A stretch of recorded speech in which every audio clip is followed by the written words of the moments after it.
இன்றைக்கி நான் வாழைத்தடை அவியல் பண்ண போகிறேன். வாழைத்தடையை இந்த மாதிரி ரொம்ப மெல்லிசாக நறுக்கி வச்சுருக்கேன். அதில் போடுறதுக்கு ஒரு பெரிய வெங்காயமும் நீளமாக கட் பண்ணியிருக்கேன்.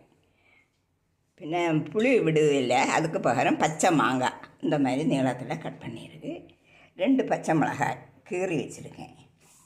அரைக்கிறதுக்கு 3 டேபிள் ஸ்பூன் தேங்காய் திருவல், 1½ டீஸ்பூன் சில்லி பவுடர், ஒரு 3/4 டீஸ்பூன் மஞ்சத்தூள், கறிவேப்பிலை, கொஞ்சம் மல்லி தனியா, அது பின்ன சின்ன வெங்காயம் அதுவும் போட்டு அரைக்கணும். கொஞ்சம் நைஸாட்டு அரைச்சி அதை கடைசியாட்டு இந்த பெப்பர் அதுவும் போட்டு, பெப்பர் நல்லா அரையக்கூடாது, அரைக்கணும். கடாயில் எண்ணெய் சூடாயிடுச்சு. ஒரு 2 டேபிள் ஸ்பூன் விட்டுருக்கேன். அது கடுகு,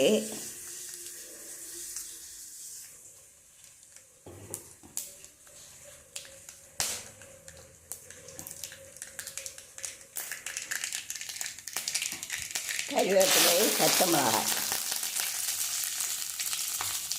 அப்புறமா வெங்காயம்,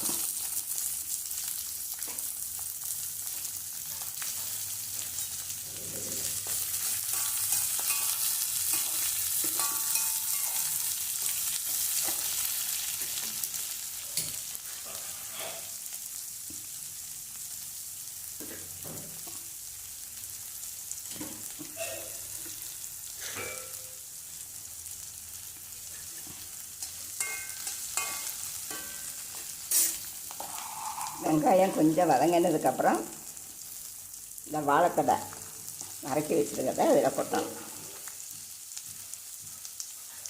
கொட்டி நல்லா கிளறி கொடுத்து கொஞ்சம் சால்ட்டும் போட்டு தண்ணியும் ஊற்றி மூடி வச்சு வேக வைக்கணும்.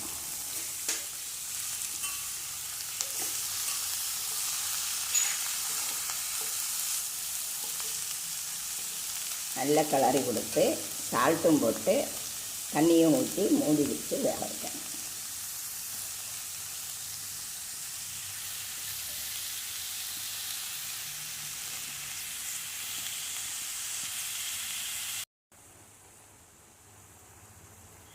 வெந்துடுச்சு.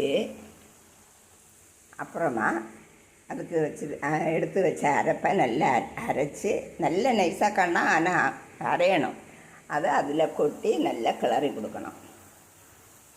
கொடுத்து எல்லாம் சரியாக இருக்கான்னு பார்த்துக்கணும். புளி குறைவாக இருக்குன்னா நான் மாங்காய் இன்னும் நறுக்கி வச்சுருக்கேன், பச்சை மாங்காய். அதுலேருந்து 5-6 துண்டு மாங்காயும் போடணும்.